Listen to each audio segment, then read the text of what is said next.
Donald Trump tells us that prices are going down when they're going up. He claims gas is $1.98 a gallon, but in reality it's $4 to $6. This is the playbook of the propagandist. This is what authoritarians do.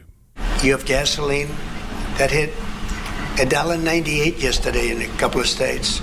You have gasoline's way down. The price of oil has dropped substantially. But those claims are mostly false. According to AAA, the two states with the lowest gas prices in the country are Tennessee and Mississippi, which are both averaging $2.69 a gallon. And the national average today is $3.16 a gallon, which is way down from a year ago, but slightly higher than when the president took office. Concerns are growing among economists and statisticians that the Trump regime's cynical view of factual data might transcend fiction and take root in real-world policymaking.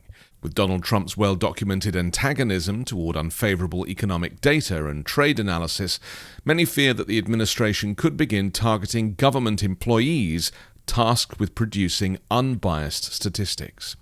A proposed rule change is at the center of this worry. If implemented, it would make it easier to dismiss federal workers deemed to be obstructing presidential directives. Experts warn that this could potentially open the door to firing economic statisticians whose data contradicts political narratives. Federal agencies like the Bureau of Labor Statistics, the BLS, and the Bureau of Economic Analysis, the BEA, provide critical information used by the Federal Reserve to manage interest rates and inflation. The data is also fundamental to business strategy and investment decisions. The United States has long been trusted as a reliable source of accurate economic statistics, a trust built over generations since the BLS was established in 1884. Undermining this credibility could severely damage the country's global economic standing. The Trump regime, facing shrinking GDP figures and criticism over its tariff policies, may now be tempted to exert pressure on civil servants to adjust the narrative, potentially compromising statistical integrity. There's deep concern about the implications of the proposed personnel policy, and whilst there's no current evidence of manipulation, the policy could pave the way for politically motivated firings under the guise of poor performance or misconduct. Under an executive order signed on Trump's inauguration day, approximately 50,000 federal jobs could be reclassified as policy or career roles, making them easier to terminate.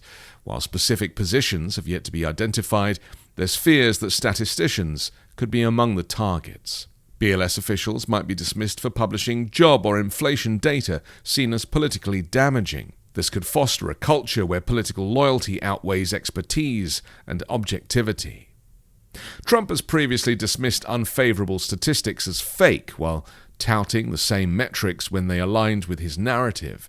Following disappointing GDP numbers early in Biden's term, particularly linked to the lingering effects of trade policy, Trump deflected blame and praised his own economic record instead. Commerce Secretary Howard Lutnick, who oversees many of the federal data agencies, has floated the idea of revising how GDP is calculated, a shift that could paint a more favorable economic picture that would diverge from long-standing international standards. Critics argue that tampering with statistical impartiality could erode trust in U.S. data, aligning the country with nations like Argentina and Greece, whose governments faced international scrutiny for manipulating economic figures. In Argentina's case, the IMF labeled its inflation data as unreliable, delaying loans and undermining its financial stability.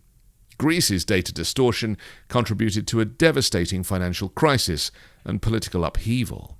Despite these cautionary tales, the Trump regime's reported discomfort with economic indicators that reflect poorly on its policies raises the risk of similar interference. Replacing or defunding key agencies like the BEA or BLS could lead to politically engineered data. Accurate economic data is essential for the Federal Reserve to implement sound policy, and without it, Trump could increase pressure on the Fed and its chair, Jerome Powell, whom he has previously accused of political bias for resisting interest rate cuts. The erosion of data integrity is linked to broader attacks on public institutions, including journalism. Undermining data collection is part of a strategy to blur public understanding and obstruct accountability. Even short-term disruptions to federal data efforts could have irreversible consequences. A break in long-running data series permanently severs continuity and impairs the ability to analyze historical trends. Access to factual information is vital for informed democratic decision-making. Manipulating statistics to fit political agendas is a hallmark of efforts to weaken democracy itself. In George Orwell's dystopian novel 1984, there's a Ministry of Truth, which is responsible for propaganda, historical revisionism, culture, and entertainment.